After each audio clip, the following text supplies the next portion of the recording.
the best ideas are kind of counterintuitive and a little unusual and a little weird and don't make sense to people at first, and you have to fight for it. So I definitely think there's some lessons when I look back on that.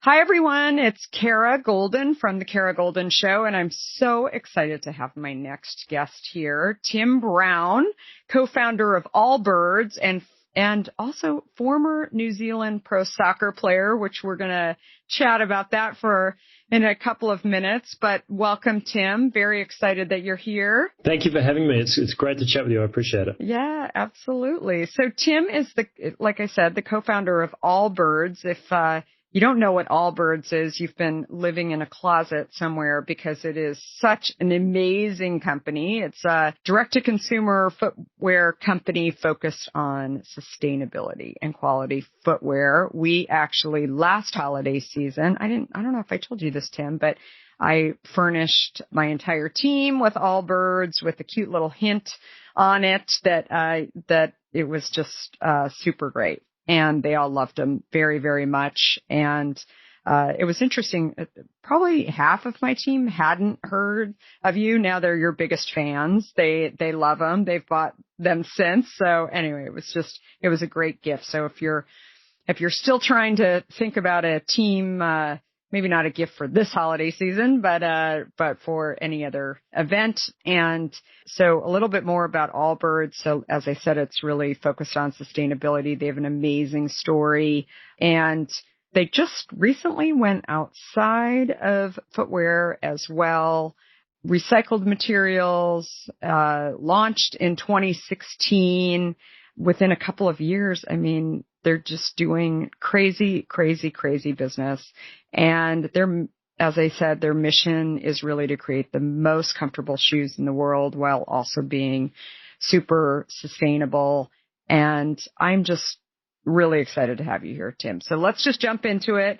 What did you do before AllBirds? I gave a little hint of it with being a pro soccer player, but talk to me a little bit about your life there.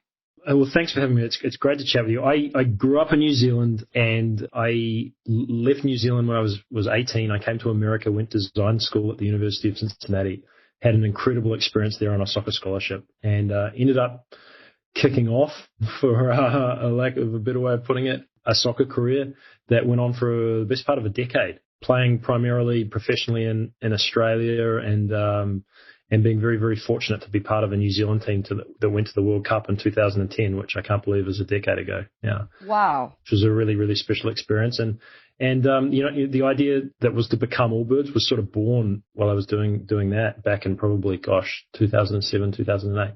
Amazing. And so how did you think about shoes, I guess? So obviously you're wearing soccer cleats most of the time, right? And what was it that kind of got you so interested? You said you were a design major.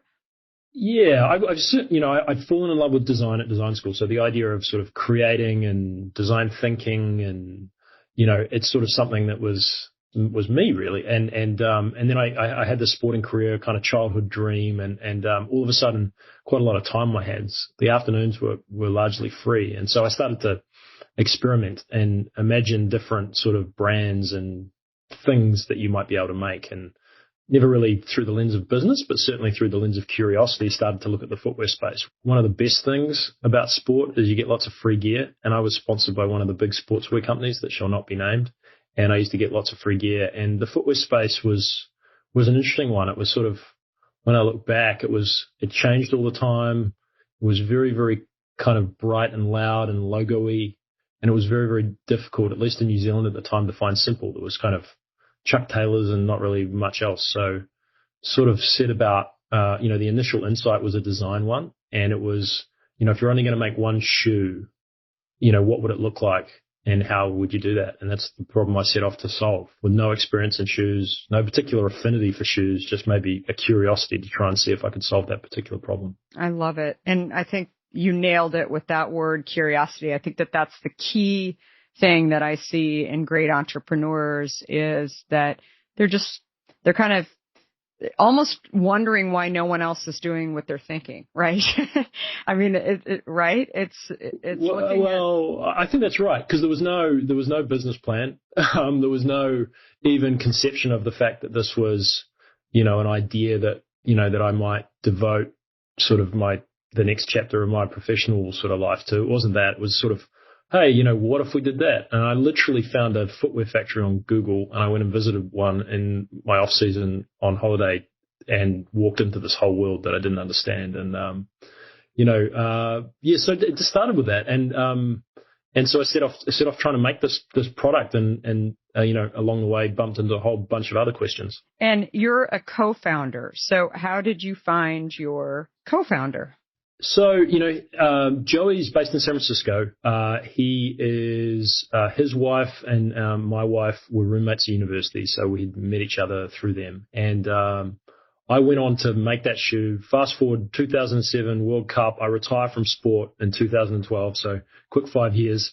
Along the way, I've gone through hundreds of prototypes of this singular shoe and realized, probably from my first visit into my very first footwear factory, that it is this incredibly, almost antiquated method of manufacturing with huge emphasis on sort of touch and human labor and what I would kind of call a prevailing low-cost mentality, where everything's sort of made out of the cheapest stuff, primarily synthetic materials. So I started to imagine the possibility of combining this design ethos with a material one. And in New Zealand, there's lots of sheep.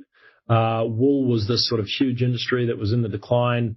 What if we actually use different sorts of materials from nature to make this to realize this design vision? So literally over 5 or 6 years, I worked on that and retired from football, went to business school, worked on the idea even more, and then launched the Kickstarter in 2014, which was really the catalyst for meeting Joey and taking this to the next level of becoming a business. That's awesome. And so you didn't have any experience with Kickstarters. How did you know how to do that? I had a business school professor that I went to see, a guy called Carter Cast, who's a professor at Northwestern. I was at business school in London, but spent some time there, like a semester in the spring, and I took an entrepreneurship class with him, and he called me into his office at the end of it, and I'd been working on this wool shoe idea. And, at this point, there's been a number of years have gone by. I've been through probably hundreds of prototypes, just chipping away at this thing, determined to try and resolve it. There'd been a research grant back in New Zealand from a farmer funding body to create the textile, because it turned out that nothing really existed. So there'd been a lot of work. I just sort of grind away at this in my spare time. And then finally sort of found myself in a context where I was starting to get asked about what this would look like as a business, and margins, and how do you scale it, and who's the customer, and what does the brand look like. And I did this glorious 10 weeks of looking at this thing in a completely different way. And it was, he called me into his office at the end of the class, and he said to me, Tim, of everyone in this class, you seem to be the one most committed to actually sort of making something and doing this for real. But I think you've got the worst idea. This is a horrible idea. I think it's gonna fail. Shoes are too hard to make. You don't know anything about shoes. Put it on Kickstarter or something so this can fail, and then you can get on with your life, because I worry you're going to be one of those guys that just works on this for way too long and makes themselves miserable. So I went home for Christmas and I called his bluff, and, for $700 with my brother's friend, shot a video on a sheep farm just out of Wellington in a place called Paharanui, and sort of threw it out into the world. That's hysterical. And what did he say when you raised the money? Cara, this is the way these things work. Right. People go out of their way to be that honest and forthright, and critical with you. They tend to sort of be doing it as a sort of a compliment. And of course, Carter is an investor, a friend. I've kept in touch with him. He went out of his way to be really honest because he cared. He saw something there, and if he hadn't, maybe this thing wouldn't have happened. The Kickstarter, I think I had 6 pairs of sample wool shoes. I think I had enough material for 1,000 pairs of shoes, and I shot this video for $700. And I think you can still see it on the internet, me chasing sheep around a farm with my brother. And I put it up on Kickstarter in March of 2014, I think. And, in 4 days, we sold these 1,000 pairs. I had to shut it off. We did $120,000 worth of sales, and this thing just kind of exploded. And so, it was a real moment. Carter what he was telling me was like, have the courage to put this in front of, a customer, see if they'll actually take money out of their pocket and give it to you for this product that you're trying to make. See if there's something there. And then, so that's what I did. That's awesome. And so was the Kickstarter also, did you say we'll get you a pair of shoes, or were you just raising money?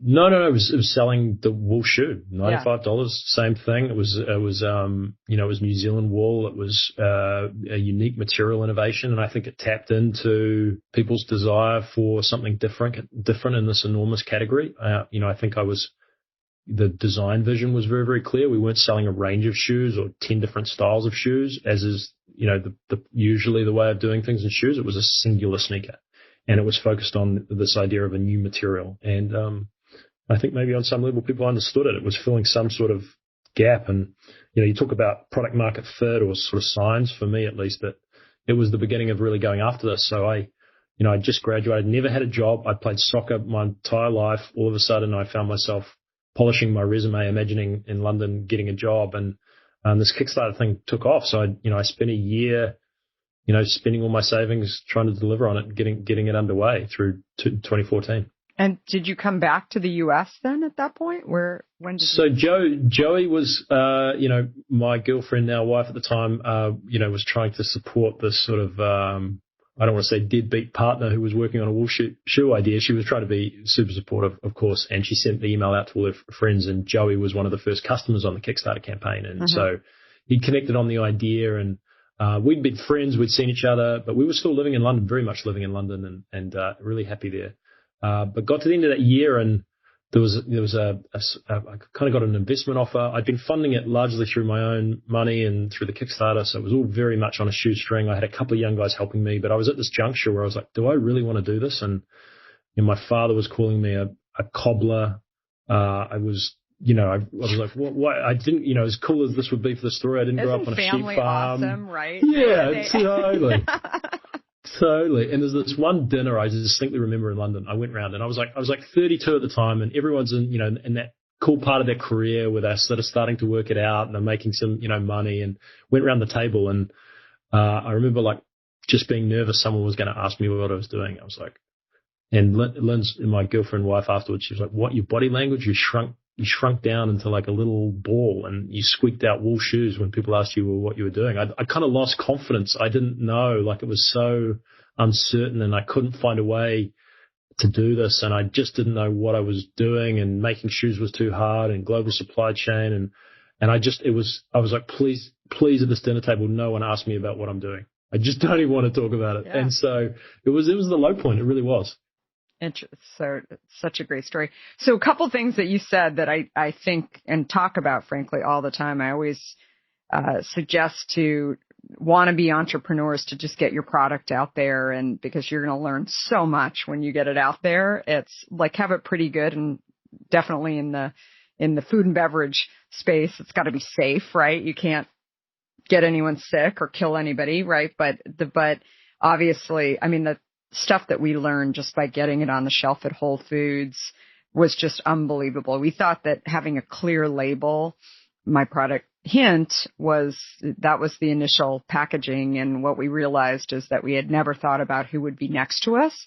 And if they had colorful labels, for example, ours would just sort of fade away into the shelf, and just things like that we definitely, needed to upgrade on and change, but we just didn't see it before launching it. We were so focused on obviously the inside and sort of the packaging, but just the learnings after that first product. What do you think were the big learnings for you? It's so true. I mean, and that professor at business school sort of said, have the courage to go see if someone other than your mum is going to pay for this. Yeah. And you do it before you're ready so that you can learn. And, products and businesses they're really hard and they're counterintuitive. And if you're in a room, even now as AllBirds has grown, and we're in a room about to launch something, and everyone around the table is like, this is a great idea, I almost certainly know it's probably not going to be. Mm-hmm. It's counterintuitive for things to break through or to connect or to fill a gap in people's lives. Oftentimes, and I remember even as we got a little bit further down the road and preparing to launch AllBirds with Joey, and after we'd raised some money, we spoke to a bunch of industry experts from the wool industry, from the footwear industry, and they were like, honestly, you're wasting your time. We've tried it. It won't work. Does the world need another shoe? Like wool shoes will never, it's impossible. And so you have all these naysayers. And so there's this, I think where I've sort of landed in this process is, if you're not seeking feedback from your business idea, you're dumb. You're really dumb. And you got to do it as soon as possible. You got to get it out in the world. But if you're listening to all of it, you might be even dumber. The best ideas are kind of counterintuitive and a little unusual and a little weird and don't make sense to people at first, and you have to fight for it. So I definitely think there's some lessons when I look back on that moment in time. Yeah, and also just getting it out there where consumers are going to pay for it. I mean, that was I don't know if I shared the story with you before, but I had my doubter.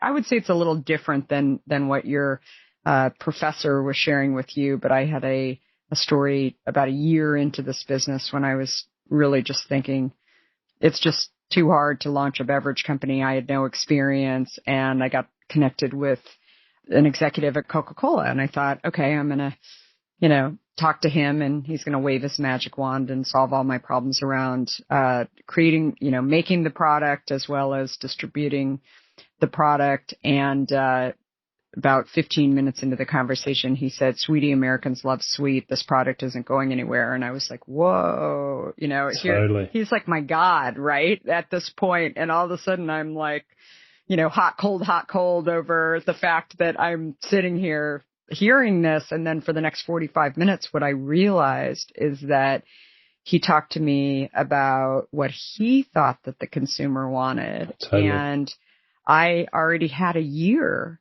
of consumers telling me, they were writing to me off of the email on my bottle, telling me, thank you for developing a water that doesn't have sweeteners in it, that just has fruit. And so while he's talking to me, I'm thinking about my consumers and that relationship that I've got with my consumer. And it's very different than what this gentleman from Coca-Cola was saying. And in addition to that, he never said the word health the entire 1 hour conversation. And it just sat with me. And I thought, my purpose and my mission is to actually help people enjoy water and get healthier. And he's got a different mission. Maybe he doesn't even have a mission, but he's on a different river. And that's when I said, I got to throw the gas on and just get going. And so, but I think back on that conversation a lot. And I think also that relationship with the consumer, that stickiness, as soon as you can get it. And I think it's just absolutely critical for entrepreneurs. And I totally agree with you. When we have team meetings and we're all sitting around the table and we say, what do you think? And everybody's like, oh, it's going to be great. That's when I get nervous. And I'm like, how can we go and figure out if people will buy it and just get it out there? Because that's when we're really going to recognize whether or not it's going to work. So you've now expanded beyond shoes. And can you talk a little bit more about that? Yeah, the Kickstarter campaign was the catalyst for deciding whether, hey, is this a real business or not? And I met Joey, and I sort of described two insights. The first one was a design one, the second one was a material one. But I was really struggling with the purpose, or why am I doing this, or what does this mean? If you're going to go after something so hard, you're going to build a business and it just takes so much. Why are you doing it? And in Joey, I kind of found the third leg of the stool, if you will. He had come from the biotech space out of a career, was focusing in his career on the environment and what he saw as sort of an impending climate crisis, and what would be a need for businesses to make the products and services that they manufactured and delivered with no environmental impact. And it was going to be huge upheaval in a lot of different categories, and that there was a big opportunity in the fashion space to do things differently. So we kind of combined forces and visions in some ways. A design vision meets a vision of purpose. And I flew out to San Francisco for 48 hours in March of 2015, and we were very different people, but we decided, this is something we wanted to do together. And came back and told my girlfriend and our wife, hey, what do you think about San Francisco? We moved there in a big hurry, kind of got married. There was a ton of things going on, and launched the business and started working out of his mother-in-law's house in August of 2015. The two of us in San Rafael, just outside of San Francisco, preparing to sort of relaunch this product under the brand AllBirds on the 1st of March 2016. So it was this whirlwind thing, and just wanted to layer in the purpose and climate change and the environment became, honestly, it didn't get easier from that point, Cara, but that was the moment where I don't think we looked back, because we had a reason that was larger than just making something, and we coalesced around this idea of a business we were going to tell our grandkids about, and we got busy. So that's what we did. I just love it. It's great. Now, you and I connected, I guess, a couple of months ago now. I don't know. I lose track of time. Yeah, maybe not that long ago. And we were talking about the sustainability and some of the measurement that you guys are doing. Sure. I'd love for you to share, because it's super inspiring. I mean, people obviously, everyone I know is doing great stuff around sustainability, but I feel like you guys have actually put pen to paper and really measured it in a big way. And can you just talk a little bit more about that? Yeah, sure. I mean, I think the foundational insight at the beginning was Joey and I looked at the fashion industry, give or take, 10% of global emissions, 20 billion pairs of shoes a year made on average. And we felt like it was a category that was sort of paying lip service to the idea of sustainability, quite honestly. And there was an opportunity to build a business and a brand and a company from the ground up with this purpose in mind, not tacked on at the end, but fundamental, intrinsic, a non-negotiable part of the way that we were going to make products. Not to make sustainable products, because we were very, very clear that people didn't buy sustainable. They didn't want to buy sustainable products. We didn't want to build a sustainable brand. We wanted to build a great product that was great because it was sustainable. And the opportunity to leverage natural materials in a footwear space that it was all entirely focused on synthetics, leverage a vertical model with no wholesale so that we could invest in margin and supply chain and certifications and the best materials, not just because they were better for the environment, but they made more comfortable, more refined, better product experiences, was the big sort of unlock for us. And we did that with one shoe with wool. We've subsequently added it, with eucalyptus, and we've got a sole made from sugarcane. A bunch of just material innovation is at the core of what we do as a business and a brand. And along the way, the sustainability is a complicated topic, right? It means 10 different things to 10 different people. It means microplastics. It means air quality, land quality, animal welfare, labor welfare. So many different aspects to this that sometimes you solve one problem over here and you've actually made one thing worse over there. Yeah, really complicated, right? Yeah, really complicated. So where we, 4 years in, we started to realize that carbon was really the North Star that we wanted to rally around, that we wanted to focus our kind of sustainability work on. And every single person has a carbon footprint. Every business has a carbon footprint. Every industry has a carbon footprint.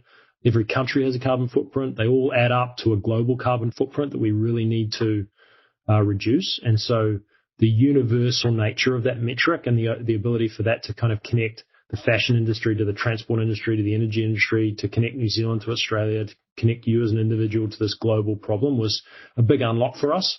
And so we started to measure, almost from the beginning, our carbon footprint as a business. We were then able to break that down to the individual products. So we started to label our products with the kilograms of carbon. We're now paying to offset that. So there's an inbuilt sort of tax on our business to reduce that number. We started to sort of bonus our executives against lowering it. So it's become, a shift from sustainability as this emotional thing, usually with a list of stuff that you shouldn't be doing, to, sustainability as a very objective measurement in our business with a financial cost and incentive to improve, and a really clear framework on how we wanted to make products and measure their impact. So it's been a real breakthrough for us. That's so awesome. I love that. So obviously 2020 has been a crazy year for everybody. What do you think is the biggest learnings that you learned from this year managing during the pandemic? Gosh, it's first of all, how fortunate we are. And as a business, there is a lot of people out there struggling at the moment. And I feel very, very fortunate that, as a vertical business, primarily e-commerce business, we were very fortunate in terms of where we were to be able to get through this. And I'm really proud of our team and how we've responded. When we had a bunch of our retail stores shut down for a long period of time, we kept our team intact. We've really sort of worked through that. I'm really proud, but I'm also conscious of how fortunate we are. So the business itself has been really resilient.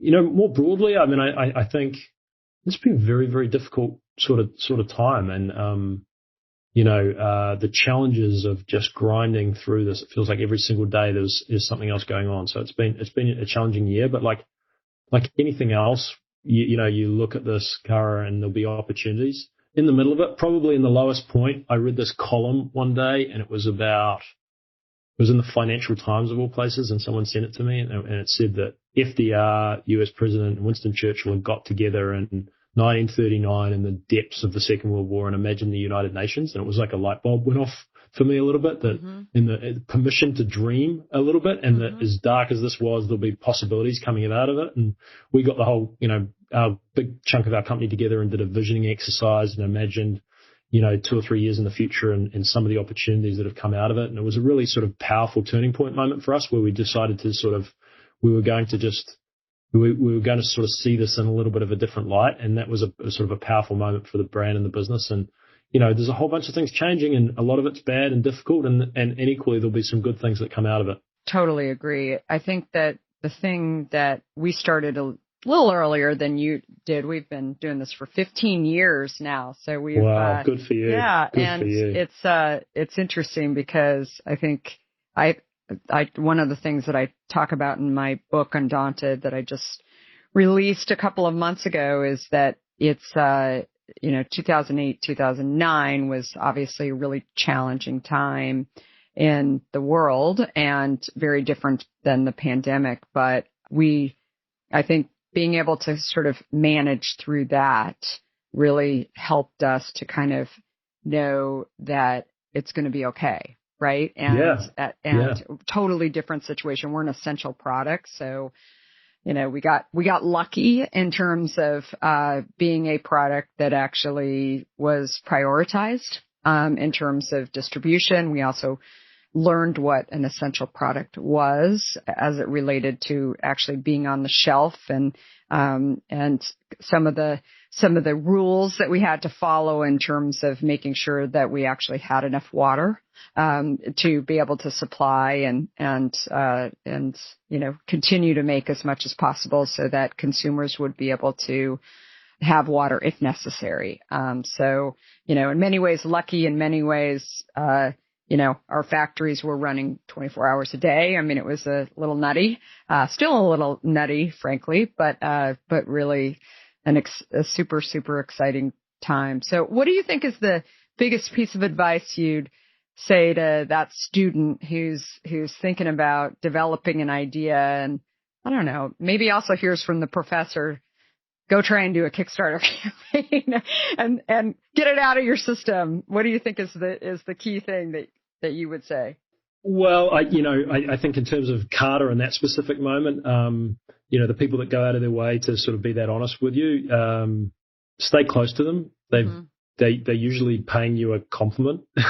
Yeah. And it's one of those moments where you can go left or right. I could have walked out of that office and said, that guy doesn't have a clue and he's wrong.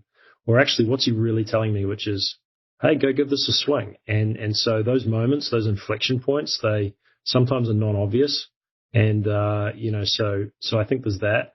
I think, the importance of purpose, I mean, that's a well-trodden path at this point in terms of, but for me, I haven't looked back when we started to pick our head up, Joey and I, and imagine this business in 10 years and going after a problem, that was really worth solving around climate change and the environment as part of our business. And I'd make the distinction there between like passion and purpose. Mm-hmm. I think passion as a word gets thrown around a lot. I'm passionate about the latest show on HBO.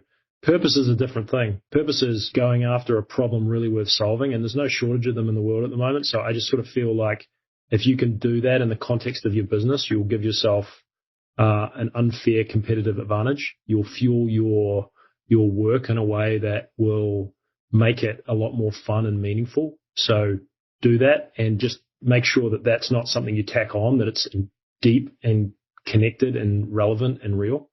And then I would sort of say the last thing, and do it with someone. I did it by myself for a little while, and doing it with Joey has made this thing fun. You have someone to laugh in the face of the ridiculous challenges and problems that you're trying to do it with. And there's a small subset of people that can do it by themselves. You may be one of them. I certainly wasn't. But the idea of doing it with someone, and then importantly doing it with someone who's different from you, who is a different worldview, a different cultural context, a different skill set, has been really, really foundational for us.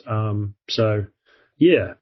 And who wasn't afraid to keep you on track too. I happen to be, I don't know if you know this, but I started the company, and my husband, who's an intellectual property attorney from Silicon Valley, saw me writing huge personal checks off of our bank account, and was very worried initially. Totally. And but talk about purpose. And I mean, it was from day one when I saw in my own life giving up diet sweeteners and started drinking water, I realized that if we could actually just get people to enjoy water, that a lot of health issues throughout the world, I was focusing initially on the U.S., but now, but very quickly I assumed throughout the world that it's not just about drinking water, but things like type 2 diabetes and lots of health issues. Kind of all roads kind of lead back to really what you're putting into your system. And so that's when he got super interested in it. But again, I totally agree. Very different skill sets. And I throw, as he says, Kara throws the watermelons on the cart, and I try to make sure that they don't fall off. And so that is the operations. He's our chief operating officer. So it's, but he's also super passionate about he really had a science mind before he went to law school. He hated being a lawyer. And, and so he's been really, you and I talked about this, but we've taken 40% of the plastic out of the bottle. We've done a ton of work around just the sustainability side, and that's really been him. And the other thing is automating our factories. So we don't actually have any people in the factory when we're filling the bottles, which during a pandemic, it ends up to be a competitive advantage. And so that there is, no issues around people getting sick, especially with a food product. And when you're regulated by the FDA, all that kind of stuff is really, really important. And I give him 1,000% credit for really being the person doing that. So, but I totally agree with you that it's really you got to have a yin and yang in that partnership, and not be afraid to push back on somebody when, you've got to have that relationship. Because I think so often I meet founders who maybe met in business school and they're so much alike, or they're not willing to sort of push back on each other. And I think that's such a key piece of it.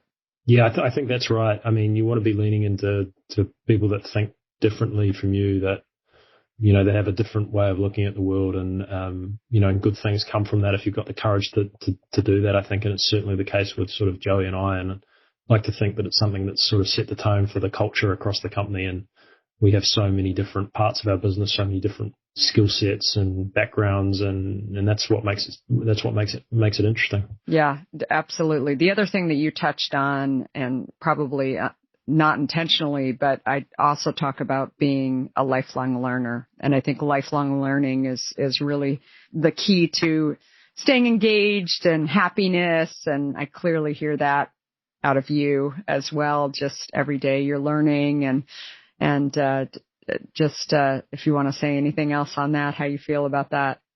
Yeah, no, I mean, I think that's absolutely true. And wrapped up in that, I think is humility to not feel like you have all the answers. It's a weird thing. I think when you're building a business, you have to toggle between sort of extreme humility and then sort of faux or real or whatever it is, wherever you draw it from, sort of confidence in the face of sort of probably overwhelming odds. And at the core of that, though, I think is asking a lot of questions, freeing yourself from the need to have all the answers, but constantly questioning. And even now, we're nearly a 500 person company, sort of 5 years into this, and there's so many things we can be doing better, and continuing to think like that. I think I take a lot of that from my sporting days, constantly looking for little ways you can improve, asking a lot of questions, the obvious questions that sometimes people are not always, confident enough to ask. I think it's a really important part of our culture, certainly at AllBirds, but I think probably is a pretty important thread, I think, with entrepreneurship. And, it's the simplest questions. It was like your conversation with the guy at Coca-Cola, really, really simple things. And if people can't give you a good answer, I couldn't get a good answer as to why all shoes were made out of synthetics, and I couldn't get a good answer about why a wool shoe hadn't been made before. So I went and tried and solve it. And so some of those things can be really powerful sort of launching pads. The simplest questions, the most overlooked and obvious ideas are often really good places to start. Well, and it's the benefit of not working in an industry, right? That's you were just asking because you were curious. And I didn't know what I was doing. Yeah, that was my competitive advantage. Yeah, no, we have so many similarities, which I think is the key, I think, to launching into these new categories when you don't have experience, is that if you've got the curiosity and the tenaciousness to just keep going after it, that's really just so much more important than actually having that experience, I think, and especially out of the founders. So, well, Tim, this is super, super amazing. How do people find you and AllBirds? What's the best way? AllBirds.com is, depending on what country you're in, where we're at. And it's just such a pleasure to chat with you. I really appreciate the time and opportunity to chat, and it's been fun. That's awesome. Great. Thank you so much, everybody. And if you liked this episode, which I'm sure you did, please give it 5 stars and subscribe and all that stuff. And we'll see you here every Monday and Wednesday. Thanks again.